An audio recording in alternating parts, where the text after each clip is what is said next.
EVM मधनं मतदानाची चोरी कशी होते ते आपण त्याचा डेमो बघणार आहोत. तर सुरुवातीला हे व्हीव्हीपॅट मशीन आहे आणि ह्याच्यामध्येच आपण बॅलेट युनिट आणि कंट्रोल युनिट दोन्ही बनवलेलं आहे. तर पहिले सर्वप्रथम आपण चेक करून घेऊया की व्हीव्हीपॅटमध्ये एक पण मतदान नाही आहे, इथे स्लिप दिसत नाही आहे. तर जेव्हा मध्ये पहिला मतदार येतो त्याने पहिल्या मतदाराने समजा बनानाला वोट केला, एक वोट झालं, इकडे बनाना दिसेल आपल्याला त्याचे स्लिप येताना. दुसऱ्या मतदाराने पण बनानाला वोट केलं, त्याची पण स्लिप दिसली.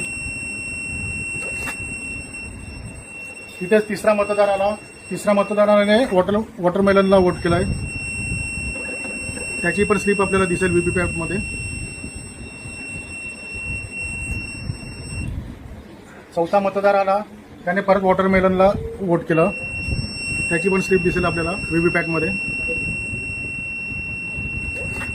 आता आपल्या माहितीसाठी मतदान झाले, 2 बनानाला आले, 2 वॉटरमेलनला आलेले आहेत. तर आपल्याला याचा रिझल्ट बघायचा आहे काय झालंय. एक पण मत ऍपलला गेलेलं नाहीये. आपण शो रिझल्टमध्ये जाऊया.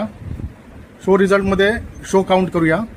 तर इथे तुम्हाला दिसेल ऍपलला 2 वोट, बनानाला 1 आणि वॉटरमेलनला 1.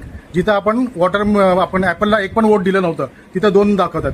तर आता आपण समजा की चला ह्याच्यामध्ये चुकीचं दाखवतोय, आपण ह्याची व्हीव्हीपॅटचं काउंट करून बघूया. व्हीव्हीपॅटमध्ये जर काउंट केलं तर तिथं तरी आपल्याला बरोबर आपण बघितलेलं. तर व्हीव्हीपॅटचं काउंट करूया.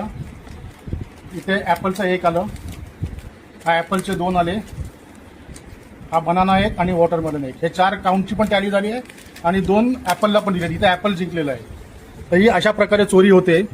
तर याच्यासाठी आपल्याला हा डेमो दाखवण्यात आलेला आहे. धन्यवाद.